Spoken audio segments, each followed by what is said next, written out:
الحمد للہ وکفا الصلاۃ والسلام علی سید الانبیاء معد الجود والعطاء وعلی آلہ وصحبہ وبارک وسلم دائما ابدا اما بعد اعوذ باللہ من الشیطان الرجیم بسم اللہ الرحمن الرحیم ان اللہ وملائکتہ یصلون علی النبی یا ایہا الذین آمنوا صلوا علیہ وسلموا تسلیما اللہم صل وسلم وبارک علی سیدنا ومولانا ونبینا محمد النبی الامی الکریم وعلی آلہ واصحابہ اجمعین الصلاۃ والسلام علیک یا سیدی یا رسول اللہ وعلی آلک واصحابک یا سیدی یا حبیب اللہ الصلاۃ والسلام علیک یا سیدی یا رحمۃ للعالمین وعلی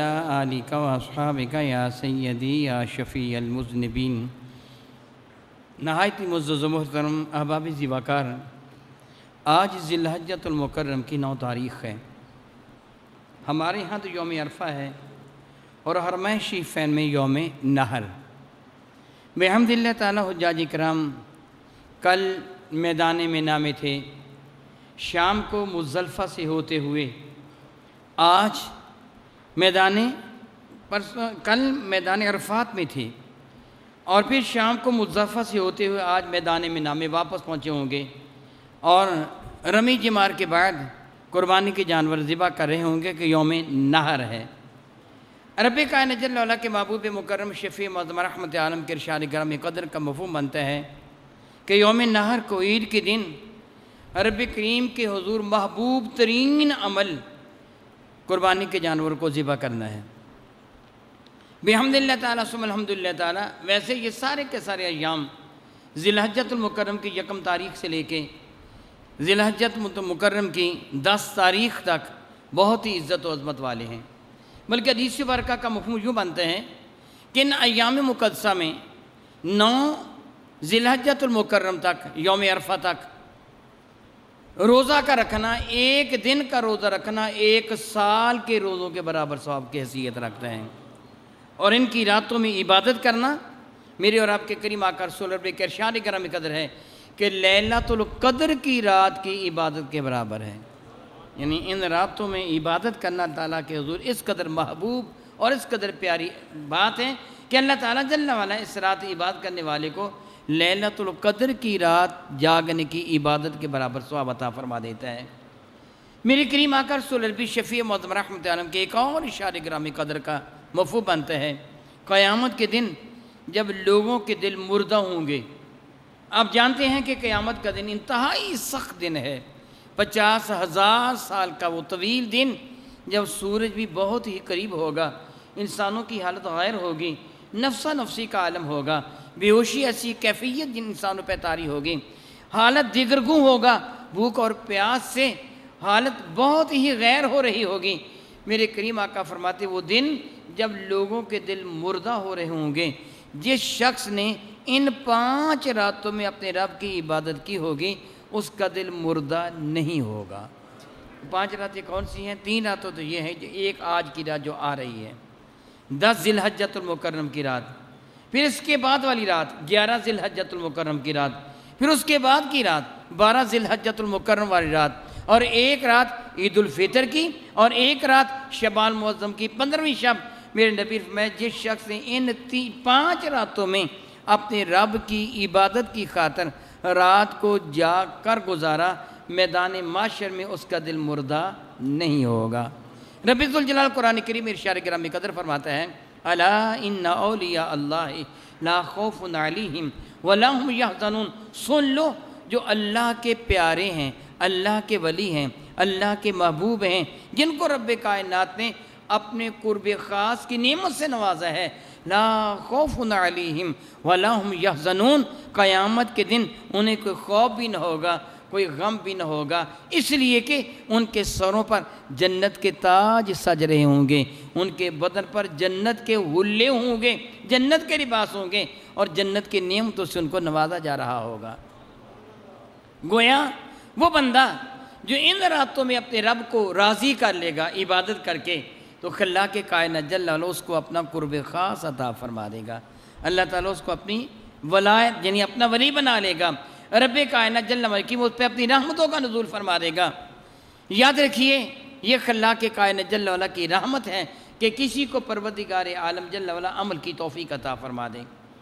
بہت عزت والے میرے بھائیوں، ایک عام آدمی خیال کر لیتا ہے، اس کی سوچ میں یہ بات آ جاتی ہے کہ ایک آدمی فارغ ہو جس سے کوئی کام کاج نہیں ہے، وہ آج رات جاگ لے گا، کل کو یوم نحر ہے یعنی عید کا دن ہے، قربانی کا دن ہے، آج رات بھر جاگتے رہیں گے، کل قربانی میں مشغول و مصروف، سارا دن مصروفیت میں گزر جائے گا، پھر اگلی رات آ جائے گی، اگلی رات بھی جاگیں گے، پھر اگلا دن معلوم نہیں وہ کیسا گزرے گا، پھر اگلی رات بھی جاگیں گے، اور یہ بہت تکلیف دہ امر ہے۔ ثواب تو یقیناً بہت زیادہ ہے، لیکن ساری رات روزانہ جاگنا، ہر رات ہی 2-3 راتیں مسلسل جاگنا، دن کو بھی جاگنا ایک عام انسان کے لیے بہت زیادہ مشکل ہے، اس کے بس کا روگ نہیں۔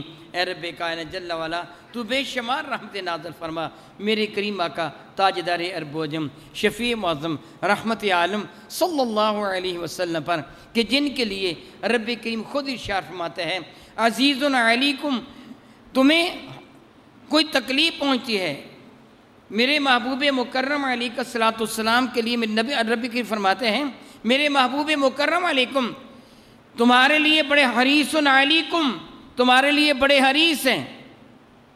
فرماتے ہیں محبوب مکرم جو ہم نے تمہاری جانب مبعوث فرمائے، لقد جاءکم رسول من انفسکم عزیز علیہ ما عنتم، تمہارے پاس وہ رسول تشریف لائے عزیز علیہ ما عنتم، جو چیز تمہیں پریشان کرتی ہے میرے محبوبوں سے بے چین ہو جاتے ہیں۔ تم 3 راتیں مسلسل جاگو گے، دن بھی جاگو گے، میرے کریم آقا رسول بھی بے چین ہو جاتے ہیں، میری امتی کے لیے مشقت بن جائے گی۔ کتنا حسین میرے کریم آقا نے طریقہ ارشاد فرما دیا۔ آپ جانتے ہیں میں عموماً ایک بات عرض کیا کرتا ہوں کہ اللہ تعالیٰ کا احسان اور کرم مانیے، رب کائنات ہمیں محبوب مکرم کا امتی بنا دیا، اللہ کی عزت کی قسم یہ اللہ کا بہت بڑا احسان ہے۔ اب دیکھیے میرے کریم آقا بے چین ہیں کہ میرے امتی کس طرح جاگیں گے، کتنا حسین طریقہ بتا دیا۔ ارشاد گرامی قدر فرمایا جو بندہ نماز عشاء با جماعت پڑھ لے اللہ کی رضا کی خاطر، اور پھر اللہ کا ذکر کرتا کرتا سو جائے، صبح نماز فجر اٹھ کر با جماعت پڑھ لے، رب کائنات اس کا سونا بھی عبادت میں درج فرما لے گا۔ کتنی بڑی بات ہے۔ آپ خواب خرگوش کے مزے لے رہے ہوں گے، میرے نبی فرماتے ہیں میرا وہ امتی الحمدللہ یہ ہمیں جو یہ اجر ملا، یہ ہمیں جو شرف ملا، ہمیں یہ جو تحفہ ملا، لا ریب یہ میرے نبی کے صدقہ سے ملا ہے۔ ماتے کہ تو سویا ہوا بھی ہوگا، رب کائنات تیرے سونے کو عبادت میں درج فرما لے گا۔ ایک اور حدیث مبارکہ جس کے راوی سیدنا معقل بن یسار ہیں، میں کئی مرتبہ بیان کر چکا، پھر بیان کر رہا ہوں کہ آج رات ہم نے یہ عمل کرنا ہے۔ میرے کریم فرماتے ہیں جو کوئی ایمان والا 3 مرتبہ یوں پڑھ لیتے ہیں اعوذ باللہ السمیع العلیم من الشیطان الرجیم، 3 مرتبہ یہ پڑھ کے پھر بسم اللہ الرحمن الرحیم تلاوت کرتا ہے، اس کے بعد سورہ حشر کی آخری 3 آیات مبارکہ پڑھ لیتا ہے، هو اللہ الذی لا الہ الا هو، آخر تک ان کی تلاوت کر لیتے ہیں۔ میرے کریم آقا فرماتے ہیں رب کائنات اس کے لیے 70,000 فرشتوں کی ڈیوٹی لگا دیتے ہیں جو اس کے حق میں دعائے رحمت کرتے رہتے ہیں۔ کتنی بڑی بات ہے، کتنی بڑی بات ہے۔ جامع ترمذی کی یہ حدیث مبارکہ ہے، معقل بن یسار اس کے راوی ہیں۔ 70,000 فرشتے اس کے لیے دعا کرتے رہتے ہیں، اے تو سویا ہوا بھی ہوگا، تیرا سونا بھی عبادت ہوگی۔ صرف یہی نہیں، 70,000 فرشتے تیرے حق میں ساری رات دعا بھی کرتے رہیں گے۔ میرے نبی فرماتے ہیں جو صبح پڑھ لیتا ہے شام تک، جو شام کو پڑھتے ہیں صبح تک اسے یہی اجر ملتا ہے۔ فرمایا پھر جو اس دوران مر جائے گا اللہ مرتبہ شہادت بھی عطا فرما دیتا ہے۔ دیکھ میرے نبی کے صدقہ سے تجھے کیا کچھ نہ ملا۔ پھر اور ایک اور حدیث سے مبارکہ ہے، اس کا مفہوم یہ بنتا ہے کہ جو ایمان والا باوضو سو جاتا ہے نماز عشاء ادا کرنے کے بعد، یعنی اگر آپ کا وضو شکست بھی ہو جائے دوبارہ دوہرا لیں، باوضو سو جاتا ہے تو رب کائنات اس کی روح کو عرش معلی تک بلند فرما دیتا ہے۔ یوں سادہ سے لفظوں میں کہیے کہ اس کی روح کو معراج کروا دیا جاتا ہے۔ اور پھر میرے نبی فرماتے ہیں صلی اللہ تعالیٰ علیہ وسلم کہ ان کی سرہانے رب ذوالجلال ایک فرشتے کی ڈیوٹی لگا دیتا ہے، اسے حکم دیتا ہے ساری رات میرے حضور طلب استغفار کر اس بندے کے لیے، اور اگر یہ کروٹ بدلتا ہوا کوئی دعا مانگے تو اس کی دعا پر آمین کہے گا۔ ذرا غور کر میرے نبی کے صدقہ سے تجھے کیا کچھ نہیں ملا۔ پھر ایک اور حدیث برکہ ہے، اس کا مفہوم کچھ یوں بنتا ہے، میرے کریم آقا رسول بھی فرماتے ہیں صلی اللہ تعالیٰ علیہ وآلہ وسلم کہ جو کوئی میری سنت کے مطابق لیٹتا ہے، میرے کریم آقا کی سنت مطہرہ کیا تھی؟ داہنی کروٹ آپ محو استراحت ہوا کرتے تھے، اور اپنا دایاں ہاتھ اپنے رخسار منور کے نیچے رکھ کر میرے نبی آرام فرمایا کرتے تھے داہنی کروٹ لیٹ کر۔ میرے کریم آقا نے ارشاد فرمایا جو میری سنت کے مطابق آرام کرتا ہے اور 100 مرتبہ، دوسری رہ پہ 200 مرتبہ قل هو اللہ احد اس کی تلاوت کا لیتا ہے، تو اس کے اور جنت کے درمیان اتنا فاصلہ رہ جاتا ہے مفہوم کے مطابق کہ ادھر اس کی آنکھیں وہ موت کے لیے بند ہوتی ہیں، ادھر جنت کا دروازہ کھول دیا جاتا ہے۔ یعنی تیری قبر جنت کا نمونہ بنا دی جائے گی، جنت کا باغ بنا دی جائے گی، جنت کی کیاری بنا دی جائے گی۔ ذرا غور کر، تو سویا ہوا ہوگا اور اجر تجھے ملے گا عبادت گزاروں کی طرح۔ میں نے یہ اس لیے عرض کیا کہ راتوں میں جہاں تک ممکن ہو سکے آپ اپنے رب کی عبادت کریں، جتنے نوافل ادا کر سکتے نوافل ادا کریں، شیطان کے جھانسے میں نہ آئیں۔ وہ آپ کو کہے گا خبریں دیکھ لیں، عید کے بڑے وہ شو قسم کے پروگرام ہیں وہ دیکھ لیں، طنز و مزاح کے پروگرام دیکھ لیں، تھوڑی دیر کے لیے تم ہنس ہوگے۔ میرے بھائی میں اپنی مثال دیتا ہوں، میرے پاس ٹیلی ویژن نہیں ہے تو کیا میری زندگی گزر نہیں رہی ہے؟ چلو 3 راتیں آپ خبریں بھی نہ سنیں کیا ہو جائے گا؟ وہ عید کے پروگرام آپ نہ سنیں کیا ہو جائے گا؟ 3 راتیں اپنے رب کی رضا کی خاطر بسر کر لیں، نہ جانے کون سی رات اللہ کے دربار میں قبول ہو جائے۔ تو میرے نبی کیا فرماتے ہیں؟ ان راتوں میں عبادت کرنے والے کو اللہ تعالیٰ لیلۃ القدر کے برابر ثواب عطا فرما دے گا۔ رمضانوں پر کا آخری عشرہ میرے نبی نے لیلۃ القدر کی تلاش میں گزارا تھا، 1 سال 20 دن کا اعتکاف فرمایا تھا لیلۃ القدر کی تلاش میں، اور تجھے مل رہی ہے لیلۃ القدر، اگر تو اس کو ضائع کر دے تو اس سے بڑھ کر بدقسمتی اور کیا ہوگی؟ اس رات کو معاذ اللہ دنیا کے شغل میں نہ گزاریے، اس رات کو اپنے رب کی عبادت کے لیے گزار دیجیے، اپنے رب کو راضی کرنے کے لیے گزار دیجیے۔ اس لیے میں نے چند باتیں عرض کی ہیں کہ آپ ان راتوں میں نہ ٹیلی ویژن دیکھیں، نہ دیگر پروگرام دیکھیں، نہ یاروں کی محفل میں بیٹھیں، نہ گپیں ہانکیں، نہ اپنی بیٹیوں کو بہنوں کو بازار میں خریداری کے لیے بھیجیں، بلکہ بہتر ہوگا میں چاہتا ہوں کہ میرا سارا خاندان جنت میں جائے، آپ بھی چاہتے ہیں؟ میں چاہتا ہوں میری بیٹیاں، میری بہنیں، میرے بیٹے، میرے بھائی، میری ماں، میرا باپ جنت میں جائے، کیا آپ بھی چاہتے ہیں؟ پھر آپ بھی ان کو اس کام پہ لگا دیجئے، آپ بھی کہیں چھوڑیے، سارا سال ہم نے خریداری کرنی ہے، اشیاء خریدنی ہے، کوئی اس رات خریدنا کوئی دانائی کی بات تو نہیں ہے، یہ تو شیطان کی شرارت ہے، جو اس کی خباثت ہے۔ وہ کہتے ہیں آج رات جاگ کر گزارو، کس طرح؟ معاذ اللہ عیاشی کرتے ہوئے بازاروں میں گھوم پھر کر گزارو۔ نہیں، تم نے ایسے نہیں کرنا ہے، شیطان کا مقابلہ کرنا ہے، وہ ہمارا شدید دشمن ہے، ہم نے اس کو ذلیل کر کے اپنے رب کو راضی کرنا ہے۔ انشاءاللہ تعالی ہم یہ راتیں عبادت میں گزاریں گے۔ کیا خیال ہے آپ کا؟ انشاءاللہ تعالی سارے کہیں انشاءاللہ تعالی ہم راتیں عبادت میں گزاریں گے، یہ راتیں ہم عبادت میں گزاریں گے انشاءاللہ تعالی۔ ہاں جی، یہ راتیں ہم عبادت میں گزاریں گے، اپنے اہل خانہ کو بھی جب تک ممکن ہو سکے آپ نوافل ادا کریں گے، قرآن کریم کی تلاوت کریں گے، درود و سلام پڑھیں گے، رب کائنات جل وعلا توفیق عطا فرمائے۔ آپ تیسرا کلمہ یا جو کچھ بھی آپ پڑھنا چاہتے ہیں وہ پڑھیں، جب نیند آپ کو ستائے پڑھتے پڑھتے سو جائیے۔ میرے کریم آقا کے اشارے گرامی قدر کا ایک مفہوم بنتا ہے، انسان جو کرتا ہوا مرے گا قیامت کے دن وہی کرتا ہوا اٹھے گا۔ اگر رات موت بھی آ جائے گی، قرآن پاک پڑھتے پڑھتے سو جائیں گے، درود پاک پڑھتے سو جائیں گے، کلمات مقدسہ کی تلاوت کرتے سو جائیں گے، اگر موت آ گئی تو قیامت کے دن یہی پڑھتے ہوئے اٹھیں گے، رب کریم کی رحمتیں شامل حال ہو جائیں گی۔ اس لیے آج رات اور آنے والی کل کی رات اور اس کے بعد والی رات رب کائنات کی عبادت میں بسر کر دیجیے۔ بہت راتیں ہیں سونے کے لیے، جہاں تک ممکن ہو سکے جاگیں، اور اگر آپ پہلے ٹائم سو جاتے ہیں نماز تہجد کے لیے، اے رب کائنات جل وعلا تو بے شمار رحمت نازل فرما میرے کریم آقا رحمت عالم صلی اللہ علیہ وسلم پر کتنا کرم فرما دیا میرے نبی نے اپنے غریب امتیوں کے لیے، ناتواں امتیوں کے لیے میرے نبی نے کتنا کرم فرما دیا۔ ارشاد گرامی قدر فرمایا جو بندہ نماز تہجد کی نیت کر کے سوتا ہے، سونے سے قبل وہ ذہن میں رکھتا ہے آج میں سو رہا ہوں، مولا توفیق عطا فرما صبح نماز تہجد ادا کروں گا، میرے کریم آقا کے ارشاد گرامی قدر کا مفہوم بنتا ہے کہ اگر وہ نہ اٹھ سکا، اس کی آنکھ نہ کھلی، ارادہ کیا کیا تھا؟ نیت یہ کی تھی صبح نماز تہجد ادا کروں گا، مگر نیند کا غلبہ ایسا تھا نماز تہجد ادا نہیں کر سکا۔ رب کائنات ملائکہ کو حکم دیتا ہے میرے اس بندے کے نام اعمال میں نماز تہجد کا ثواب درج کر دو۔ اللہ اکبر اللہ اکبر، کیا کچھ نہیں ملا رب کائنات کی جانب سے میرے نبی کے صدقہ سے۔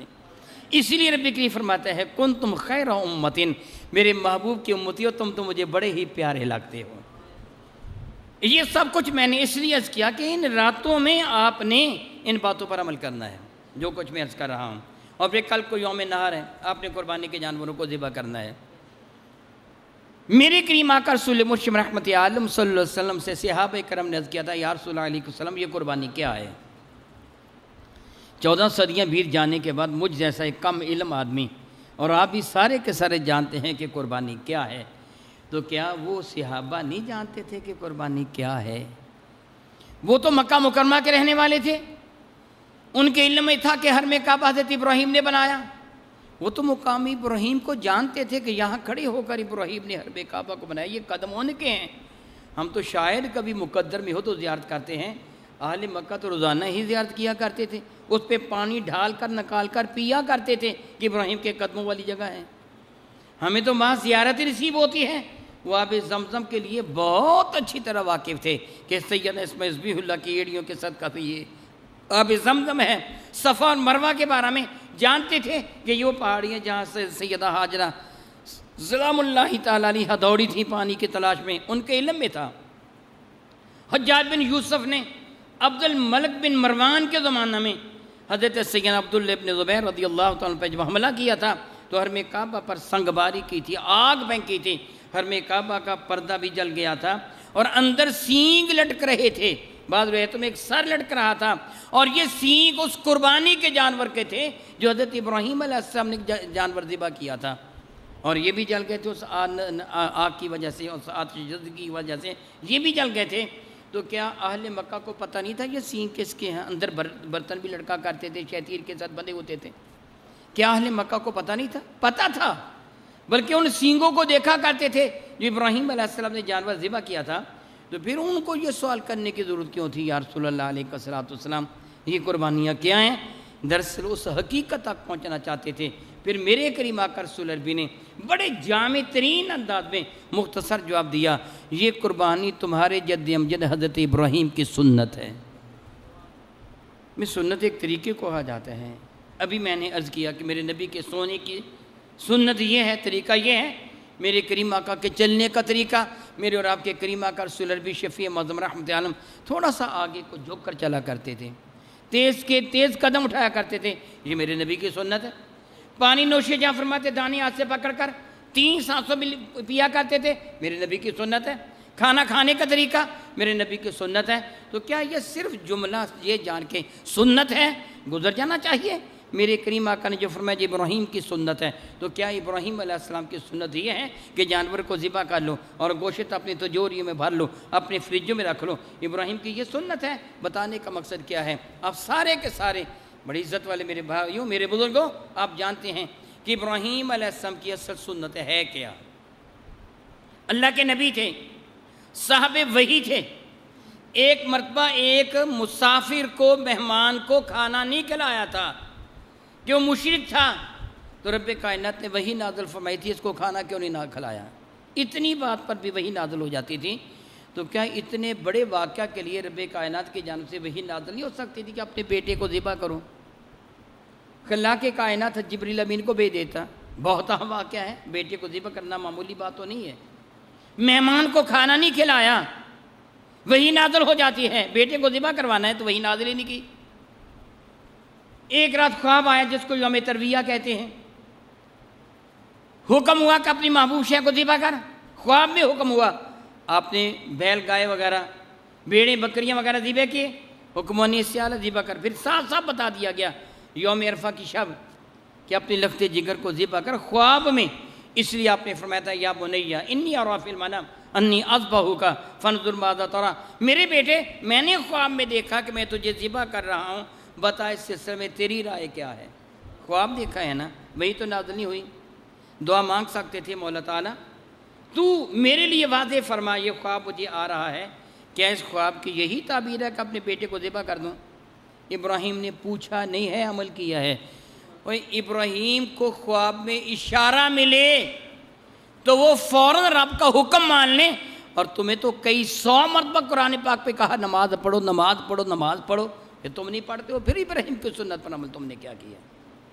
تم لوگ کو تو میرے نبی نے واضح طور پر کہا فلاں کام کرو فلاں کام سے بچو، ابراہیم کو تو اشارہ کیا تھا، وہ اشارے کو مان گئے، تم واضح حکموں کو ماننے سے انکار کر رہے ہو۔ اور پھر میرے نبی نے عمل کر کے دکھایا، میری اور آپ کی ماں سیدہ زاہدہ طیبہ طاہرہ عائشہ صدیقہ رضی اللہ تعالیٰ عنہ اس حدیث مبارکہ کے راویہ ہیں۔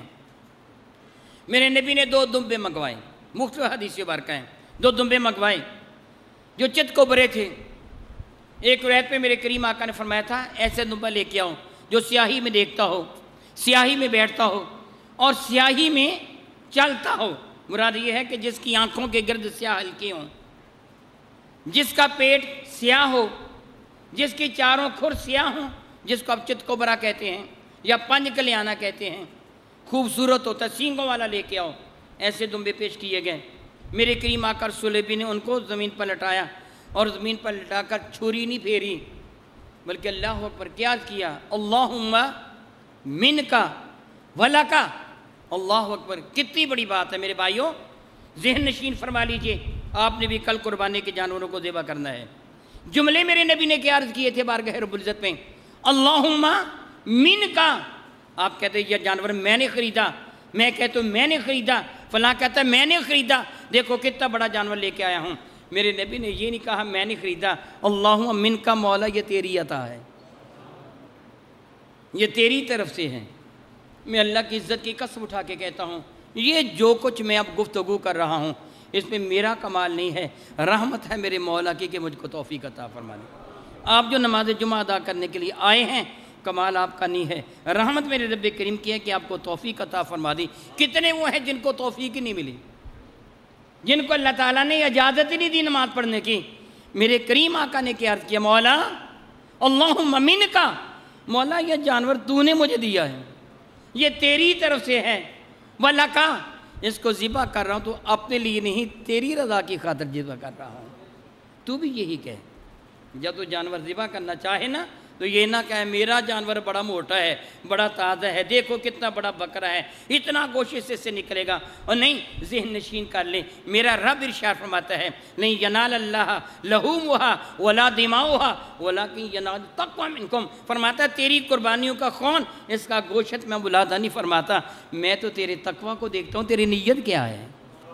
وہ جانور ذبح کرنے سے پہلے تو سوچ رہا ہوتا ہے میں اس کی ران اپنی بیٹی کو بھیجوں گا اور اس کے دوسری ران سسرال کے ہاں بھیجوں گا، کلیجی میری بیٹی بڑے شوق سے کھاتی ہے اس کے لیے پکاؤں گا، سری میں سنبھال کے رکھوں گا، پائے فلاں بڑے شوق سے کھاتا ہے۔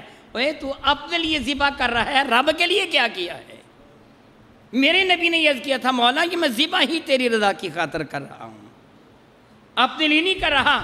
اور پھر کیا اعلیٰ ترین جملے میرے نبی نے عرض کیے تھے، ان صلاتی و نسکی و محیایا و مماتی، ان صلاتی، میں جو نماز ادا کرتا ہوں اور کروں گا، وہ نسکی، یہ جو میں قربانی ذبح کر رہا ہوں، یہی نہیں، و محیایا، میری زندگی کے ایک ایک لمحہ، و مماتی، میری آخری ہچکی، للہ رب العالمین، یہ سب کچھ اس اللہ کے لیے ہے جو کائنات کا پالنے والا ہے۔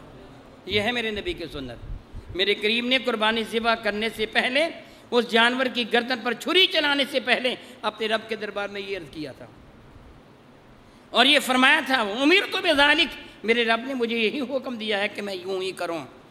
اب جو تو قربانی کا جانور اس نیت کے ساتھ ذبح کرے گا کہ مولا یہ میں جو چھری چلا رہا ہوں اپنی ذات کے لیے گوشت کھانے کی خاطر نہیں، اپنے فریج کو بھرنے کے لیے نہیں، اپنی تجوریوں کو بھرنے کے لیے نہیں، اپنے یاروں کو کھلانے کے لیے نہیں، مولا یہ تو میں تجھے راضی کرنے کے لیے کر رہا ہوں، میرا ہر عمل تیری رضا کی خاطر ہے، پھر یہ قربانی ہے، پھر یہ قربانی ہے۔ اگر ایسے نہیں ہے بلکہ تو قربانی کا جانور ذبح کرنے کے بعد ذرا ٹھہر جاؤ، میں ذرا وہ گول گول جو گوشت ہے نا وہ چن لوں، جی چاہتا ہے قیمہ بناؤں گا، کتنے وہ ابھی بینڈز لگ جائیں گے اور لگ چکے ہیں، جی سالم ران روسٹ کروائیں، فلاں باربیکیو کروائیں، فلاں چیزیں، اور تو کوشش کرتے عید کے موقع پر پیٹ بھر کے گوشت کھائیں گے۔ وہی اللہ کے بندے گوشت کھانے کے لیے جانور ذبح کر رہا ہے، پھر عید کے علاوہ کسی اور دن ذبح کر لے۔ اگر رب کو راضی کرنے کے لیے ذبح کرے تو پھر رب کی رضا کی خاطر چھچھڑے، چربی اور ہڈیاں نہ دے، پھر مولا کو راضی کرنے کے وہ دے جس سے رب راضی ہے۔ یہی حقیقت میں تیرے لیے ہے۔ سیدنا ابو ذر غفاری رضی اللہ تعالیٰ مقامی زبدہ میں تھے، ایک شخص آپ کی خدمت میں حاضر ہوا اور اس نے عرض کیا کہ حضور میں آپ کی خدمت میں آنا چاہتا ہوں، صحابی مصطفیٰ کریم ہے سیدنا ابو ذر، میرے نبی کے صحابی ہیں۔ زبدہ نامی ایک علاقے کا نام ہے، وہاں تشریف فرما تھے، تو آپ نے شاف میں میرے پاس رہ سکتا ہے مگر ایک شرط ہے۔ اس نے عرض کیا حضور شرط کیا ہے؟ فرمانے لگے جب کبھی میں تجھے اللہ کی راہ میں تقسیم کرنے کا حکم دوں تو وہ تقسیم کرے گا جو میرے مال میں سب سے اعلیٰ ہوگا، وہ تقسیم کرے گا۔ یہ آپ نے کیوں فرمایا تھا؟ دراصل یہ آپ کی اپنی مرضی نہیں تھی، میرے نبی کے صحابی تھے اور جانتے تھے کہ رب کائنات جل اللہ کی رضا کیا ہے، میرے نبی نے تربیت فرمائی تھی۔ اسی تربیت کا صلہ تھا نا کہ صدیق اکبر اپنے گھر کا سارا سامان لے کے آ گئے تھے، اسی تربیت کا صلہ تھا۔ میرے نبی نے ان کے سامنے قرآن کریم کی آیت بارکہ تلاوت فرمائی تھی، لن تنالوا البر حتی تنفقوا مما تحبون۔ لن تنالوا البر، لن نافیہ ہے، ہرگز تم نیکی کو نہیں پا سکتے۔ لن تنالوا البر، تمہیں کبھی بھی نیکی میسر نہیں آئے گی، حتیٰ شرط ہے، کب تک؟ لن تنالوا البر، ہرگز تمہیں نیکی میسر نہیں ہے، حتیٰ یہاں تک کہ تنفقوا ما تحبون، خرچ وہ کرو جو تمہیں پسند ہے اپنی ذات کے لیے۔ اپنے لیے گول گول گوشت رکھ لے اور ہڈیاں جو تجھے پسند نہیں ہیں، چربی چھچھڑے جو تجھے پسند نہیں ہیں، وہ خرچ کر کے پھر دعوے کے ساتھ کہے گی جی میں نے قربانی ذبح کی، اللہ کی راہ میں خرچ کیا۔ میرے اللہ نے قرآن کریم میں فرمایا نہیں پہنچو گے نیکی کو، خرچ وہ کرو جو تجھے پسند ہے، وہ خرچ کر۔ سیدنا ابو ذر غفاری اسی پہ عمل کرتے تھے، فرمائیں گے وہ خرچ کرنا جو سب سے اعلیٰ ہے۔ تھوڑے دن گزرے تھے، اس آدمی کو یہاں ان کے ہاں رہتے ہوئے ایک قافلہ آ گیا مسافروں کا۔ ابو ذر غفاری فرمائیں گے وہ دیکھو کچھ فاصلے پر ایک قافلہ اترا ہے، اور جہاں قافلے والوں کے گھر گن کے ہر خیمے کو گننا، اور فرمائیں گے یاد رکھنا ان خیموں میں ایک گھر ابو ذر کا بھی شامل کر لینا، مثلا وہ 20 ہے تو 21 گننا، 21 ہے تو 22 گننا، 30 ہے تو 31 گننا، اللہ حاضل کے ایک گھر میرا بھی اس میں شامل کر لیں۔ اس نے آ کے بتایا حضور اترے ہیں، فرمانے کے 1 اونٹ کافی ہو جائے گا، جا طویلے میں 1 اونٹ پکڑ کے لا، اس کو نہر کر اس کا گوشت بنا، یاد رکھ سب گھروں میں برابر کا جائے، ابو ذر کے گھر بھی اتنا ہی آئے جتنا خیمہ میں گیا ہے۔ اب وہ غلام وہ رہنے والا آپ کا خادم طویلے میں گیا، ایک بڑا موٹا تازہ اونٹ تھا، بڑا خوبصورت اونٹ تھا جس پر ابو ذر غفاری سواری کیا کرتے تھے، بڑا فرما بردار قسم کا اونٹ، اس سے پہلے سے پکڑ لیا، پھر خیال کیا ابو ذر اس پر سواری کرتے ہیں، بڑا ہی تابع فرمان یہ اونٹ ہے، ادھر ادھر بھاگتا نہیں ہے، بڑی تسلی کے ساتھ آپ اس پر سواری فرما لیتے ہیں۔ اس کو چھوڑ دیا، دوسرا اونٹ پکڑ لیا، جو گوشت اتنا ہوگا مگر خوبصورت اتنا نہیں تھا۔ جب وہ باہر لے کے آیا نہر کرنے کے لیے، ذبح کرنے کے لیے، سیدنا ابو ذر غفاری کی نظر پڑ گئی، بلند آواز سے چلا کے فرمایا ٹھہر جا، اس کو ذبح نہ کر۔ وہ بندہ روک گیا، فرمایا گیا تھا نا، بڑے غصہ میں تھے، فرمانے لگے اگر تو تجھ سے ہو گئی ہے غلطی تو میں معاف کرتا ہوں، اگر غلطی نہیں ہے جان بوجھ کے تو نے ایسے کیا تو دفع ہو جا، تو میرے پاس رہنے کے لائق نہیں ہے۔ وہ شخص کہنے لگا حضور میں آپ کی بات سمجھ گیا ہوں، میں نے پہلے وہی اونٹ پکڑا تھا جو موٹا تازہ ہے، بڑا خوبصورت ہے، مگر مجھے علم تھا کہ جب سے میں آیا ہوں آپ اس اونٹ پر سواری فرماتے ہیں، بڑا تابع فرمان قسم کا اونٹ ہے، فرما بردار اونٹ ہے، میں نے اس کو چھوڑ دیا، یہ اونٹ لیا، تاکہ وہ آپ کی ضرورت کا اونٹ چھوڑ دوں، آپ کی حاجت کا اونٹ چھوڑ دوں۔ ابو ذر غفاری کی آنکھوں میں آنسو آگے فرمائے گا تو جانتے ہیں میری حاجت کون سی ہے، میری حاجت کا دن کیا ہے تجھے پتہ ہے؟ اور یاد رکھ میری حاجت کا دن قیامت کا دن ہے، جب میں سب سے زیادہ محتاج محسوس ہوں گا، وہ میری ضرورت کا دن ہے، یہ دن تو میری ضرورت کا نہیں ہے۔ اور میرے بھائی جو تو نے آج اللہ کی راہ میں دینا ہے، قیامت کے دن وہی تجھے ملنا ہے۔ سوچ کیا دے گا، کیا دینا چاہتے ہیں تو؟ قیامت کے دن کیا لینا ہے؟ ردی مال لینا چاہتے ہیں؟ کیا لینا چاہتے ہیں؟ وہ مال جو قبول نہ تیرے منہ پہ مار دیا جائے وہ لینا چاہتے ہیں؟ اگر یہ کرنا چاہتے تو پھر یوں کر، وگرنہ یاد رکھ لے تیرے رب نے بڑے واضح ترین لفظوں میں فرما دیا ہے کہ لن ینال اللہ لحومھا ولا دماؤھا، یہ تیری قربانی کا گوشت، اس کا خون مجھ تک نہیں پہنچتا، میں تیری نیت کو دیکھتا ہوں تو کس نیت کے ساتھ قربانی کا جانور ذبح کرتا ہے۔ میرے نبی نے فرمایا تھا یہ تمہارے جد امجد ابراہیم کی سنت ہے۔ ابراہیم علیہ السلام نے کیا دنیا والوں کے سامنے ثابت کیا تھا؟ اگر میرا مولا مجھے حکم دے، حکم نہیں اشارہ، حکم تو بہت بڑی بات ہے، ہمیں حکم دیا گیا ہے، ابراہیم کو اشارہ کیا گیا تھا، انہوں نے جانور اپنے لخت جگر کی گردن پہ چھری رکھ دی تھی، تو جانور کو ذبح کرتا ہوا یہ عرض کر کے مولا یہ تیری رضا کی خاطر ہے، یہ تو نے مجھے توفیق دی ہے، یہ جانور جو میں نے خریدا ہے جتنے کا خریدا، تیری عزت کی قسم میری ہمت نہیں تھی، یہ تیری عطا فرمودہ توفیق سے ہے، یہ تیرے لیے ہے، میں اپنے لیے ذبح نہیں کر، تیرے لیے ذبح کر، تیری رضا کے لیے ذبح کر رہا ہوں، میری جانب سے قبول کر لیں۔ اے رب کائنات جل والا یہ کہیے میں کہوں گا، یہ کہیے مولا میں تیرے حضور وعدہ کرتا ہوں، اے رب کائنات جل والا میں تیری نافرمانی نہیں کروں گا، یہ میں گردن جانور پر، یہ بکرے کی گردن پر، یہ بیل گائے کی گردن پر چھری نہیں چلا رہا، تیری رضا کی خاطر اپنی خواہشات کی گردن پر چھری چلا رہا ہوں، میں اپنی مرضی نہیں کروں گا۔ میرے نبی نے یہ فَإِنَّ الصَّلَاةِ وَنُسُكِي وَمَحْيَايَ، میری زندگی کا ایک ایک لمحہ جو آئندہ گزرے گا وہ تیری رضا کی خاطر گزرے گا، مولا جو مجھے موت آئے گی تیری رضا کی خاطر موت آئے گی، یہ ہے ابراہیم کی سنت۔ مولا یہ تو جانور ہے نا، مجھے تیری عزت کی قسم اگر تو مجھے حکم دے نا کہ اپنے بیٹے کو ذبح کر، تیرے نبی نے حکم دیا ہوتا میں انکار نہ کرتا، اپنی جان بھی تیرے نام پر قربان کر دیتا، یہ ہے قربانی کی حقیقت۔ کل آپ جانور ذبح کریں تو اسی نیت کے ساتھ ذبح کریں، اور کوشش کریں کہ اللہ کی راہ میں وہ خرچ کریں جو تمہیں سب سے زیادہ پسند ہے۔ اگر آج آپ نہیں کھائیں گے، اللہ کی راہ میں دے دیں گے تو قیامت کے دن سے کہیں اعلیٰ رب کریم آپ کو عطا فرما دے گا۔ اسی لیے میرے نبی نے ارشاد فرمایا تھا قربانی کے جانور کو خوشی خوشی ذبح کرو، یاد رکھو اس کے خون کا پہلا قطرہ ابھی زمین تک نہیں پہنچتا کہ رب کائنات قبول فرما لیتا ہے، اور قیامت کے یہ جانور اپنے کھروں کے ساتھ، اپنے سینگوں کے ساتھ مکمل طور پر آئے گا، اپنے بالوں کے ساتھ آئے گا۔ اور اگر تو اپنے مولا کو راضی کرنے کے لیے، کیا بھلا اپنے مولا کو اپنی ذات کے لیے نہیں، گوشت کھانے کے لیے نہیں، اپنے مولا کو راضی کرنے کے لیے تو جانور ذبح کرے گا تو تیرا رب اس جانور کے ہر بال کے بدلہ میں تجھے نیکی عطا فرما دے گا۔ عرض کیا گیا تھا کہ بھیڑ پر تو بہت زیادہ بال ہوتے ہیں، میرے نبی نے فرمایا تھا ہر بال کے برابر نیکی میسر آ جائے گی۔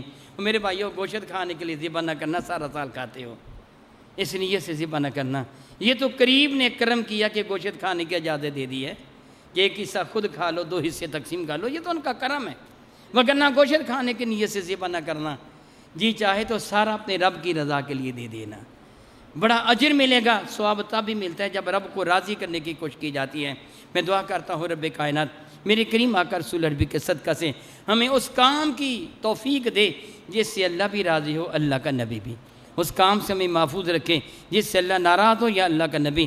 آمین ثم آمین، وآخر دعوانا ان الحمد للہ رب العالمین۔